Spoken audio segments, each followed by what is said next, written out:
The sound was not the snap of a neck, but the thud of a bronze door closing on everything familiar. Alexandria, 41 BC. The year was still new, but the verdict was ancient. Arsinoë IV, the younger sister of Queen Cleopatra, was being dragged from the Temple of Artemis in Ephesus, violating sanctuary and sacred law.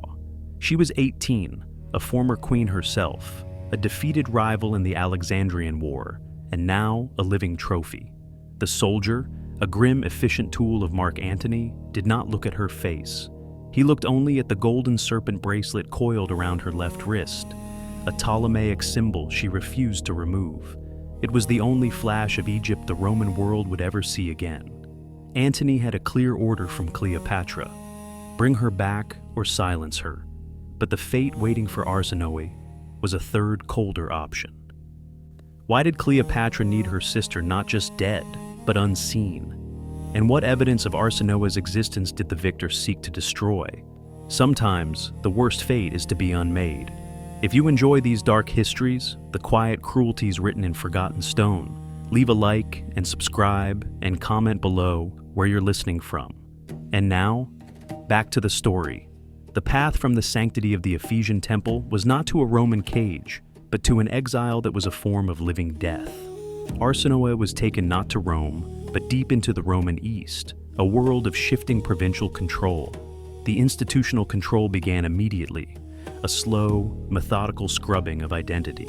Her name, Arsinoë, the very echo of the Ptolemaic dynasty, was deemed dangerous. The records suggest she was referred to only by a title, Regina Deleta, the erased queen, a placeholder denoting not a person, but a problem solved. The officials managing her transfer, likely Roman prefects in the province of Asia, meticulously cataloged every piece of Egyptian signia, every personal letter. Everything was seized and sent to Alexandria, except for one thing: the heavy golden serpent bracelet she had refused to surrender in Ephesus. It remained on her wrist, a secret weight under the coarse Roman woolen tunic she was forced to wear. She was housed in a remote villa, likely near the modern city of Miletus, a place chosen for its isolation, surrounded by hills and the cold, unyielding silence of provincial stone. This was not a dungeon, but a gilded cage designed for mental corrosion. The guards were instructed to maintain perfect neutrality: no conversation, no kindness, no cruelty. Just the monotonous existence of an object under observation. This was the system's weapon: the deprivation of human connection, the constant low-level dread of the unseen executioner. In this enforced silence, a quiet will to resist surfaced, not as a cry for help, but as a deliberate routine. Arsinoë, stripped of her royal trappings, began to treat her confinement as a spiritual observance. She would trace the serpent bracelet with her thumb during the long, echoing nights, a wordless reaffirmation of the name they tried to take. She did not rail against Cleopatra or Antony, but against the silence itself. She knew that if she vanished quietly, the erasure would be complete. The only mercy offered was the promise of comfort and safety. If she would sign a letter acknowledging Cleopatra as the sole rightful heir, relinquishing all claim, and providing a final, formal condemnation of her past actions. It was an offer to trade her dignity for a slightly softer cage. The hidden price was her memory. Can a name survive when all who speak it are afraid? The serpent bracelet was the heavy, cold reminder of what she was fighting to keep. She made no grand, defiant gestures. She simply refused to touch the proffered ink, day after day.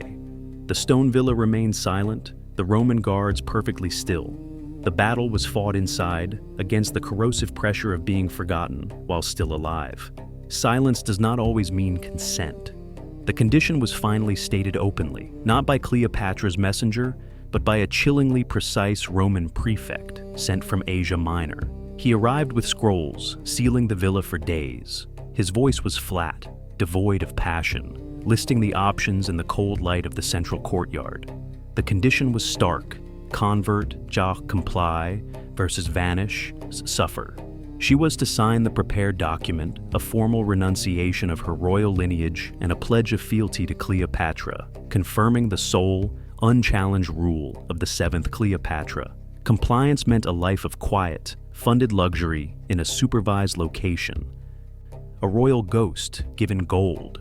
Refusal meant the immediate revocation of all privileges, a transfer to a place outside Roman jurisdiction where a political killing could be easily disguised as banditry, disease, or simply nothing. The prefect made it clear. The second option guaranteed she would be unmade. Her death would be a non-event, her name scrubbed from any surviving records held by Rome or Alexandria. Arsinoë stood before him, the sun catching the golden serpent bracelet on her wrist. The prefect waited, the silence heavy as the stones of the courtyard. When she finally spoke, her voice was low and contained. "I will not sign away the blood that runs in my veins." It was a cold refusal, a fact stated, not a dramatic cry. The prefect closed the scrolls without visible emotion. The escalation began immediately, a soft pressure that soon became deprivation. The comfortable bedding was replaced by straw. The rich imported oil for her lamps vanished, leaving her in utter darkness after sunset. Food was reduced to hard, stale bread and thin, sour wine. The guards maintained their professional silence, but their eyes held a new, clinical distance. The goal was to break the will through the body, to make the signature a relief, not a defeat. This silent siege was meant to shatter her, but it achieved the opposite. What was meant to break her became her armor. The deprivation became a strange form of discipline. The enforced silence became a profound internal vow. The refusal to speak to the guards, or even respond to their basic commands, turned into a ritual of preservation. She took the darkness and used it to strengthen her memory, rehearsing the complex lineage of the Ptolemies, reciting the names of the gods she served, remembering the textures and smells of Alexandria, not as nostalgia, but as hard, factual resistance. The core why and the price were now resolved. Cleopatra did not just fear Arsinoë's existence, she feared her legitimacy.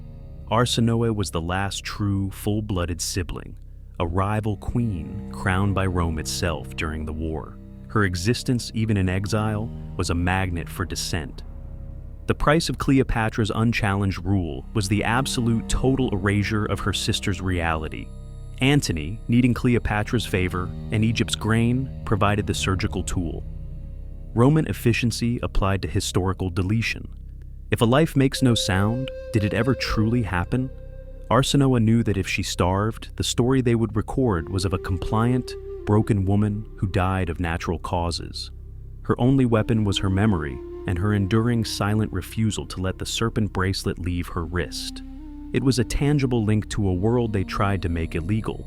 She survived the winter, her refusal a harder, colder thing than the stone cell itself.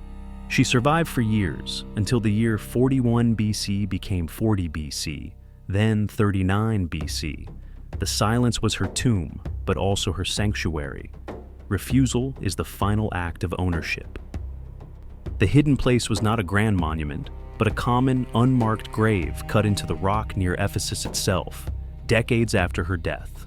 The evidence, however, was in a remote corner of Rome's own archive, a papyrus fragment listing the names of state dependents, a list of those given a lifetime allowance for political reasons. The record was highly controlled, but a single faint entry survived. Arsinoë, deceased. Cause, unknown. Note, payment stopped, 41 BC. The note was immediately retracted and corrected to 37 BC, but the original ink survived, a slip of the scribe's hand that spoke of a sudden, illegal termination in the middle of Mark Antony's power peak. It confirmed the timeline of the secret exile and the ultimate, brutal execution. Years later, well after the final defeat of Antony and Cleopatra, a small, wordless rite of memory was observed far from the villa of her suffering. It was a carving discovered not by royalty, but by an archaeological team in the 1990s, a simple, small tomb near the Temple of Artemis in Ephesus. The tomb was nondescript, but inside was the skeleton of a young woman, and beside her skull, evidence of a burial rite that spanned both Egyptian and Greek traditions. The identity was a powerful suspicion for decades, but the most crucial sign was an impression in the earth and trace oxidized metal. The golden serpent bracelet, which she wore until the end, had been removed just before burial. The serpent motif, symbol of the Egyptian pharaohs, was the only monument she was allowed. She was laid to rest, not as a Roman dependent or a rebel queen, but as the daughter of the Nile, her silent resistance made tangible in the earth.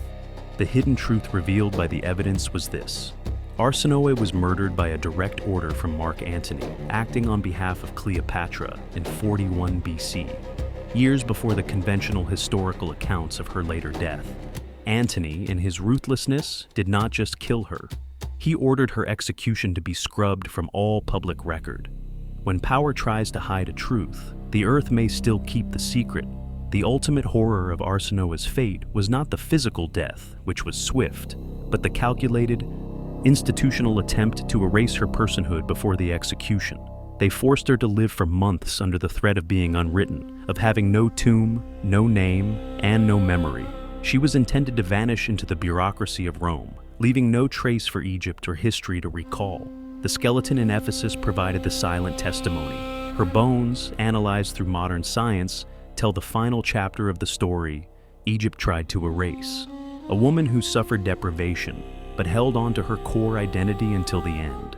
She was Regina Deleta, the erased queen, but the small, quiet tomb in the rock now stands as the final, enduring marker against the official silence of the Ptolemaic and Roman powers. Does the silence of the victor prove the truth of the lie? The victors were efficient. When Augustus finally consolidated power, the official Roman records relating to the Alexandrian War were purged of all contentious political footnotes. The entries related to the Alexandrian War contain blank spaces where Arsinoë's name or rank should have appeared. The name of the city, Alexandria, appears often, but the fate of the last legitimate rival queen is deliberately withheld ink. In the great library that survived the later destruction, no scroll relating to her life, no correspondence, no formal recognition of her existence between 47 BC and the date of her death exists. Her final fate was recorded only as a single line in a forgotten ledger, then burned. Distant witnesses existed only as whispers. Plutarch, writing decades later, refers briefly to a murder ordered by Antony, a swift political execution, but provides no detail, no location, and no clear motive beyond necessity. These were the distant witnesses, historians who sensed a vacuum but dared not fill it, fearing the displeasure of the Roman emperors who inherited the narrative. They left her history as a series of suggestive gaps, not proofs. The opening image, the thud of the bronze door in Ephesus closing on the young queen, returns and is reframed. It was not the door of a prison, but the seal on a calculated act of historical murder. The door closed not on her life, but on her memory. Cleopatra's intent was achieved. For 2,000 years, Arsinoë was a footnote, a minor rival who simply vanished into the noise of war.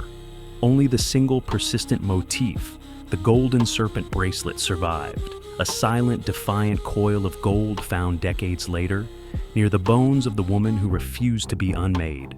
She never became a myth, she became a void. And in dark history, the void is often the loudest evidence of a truth too dangerous to record. Subscribe, hit the bell, and like. What is forgotten is never truly gone, only waiting.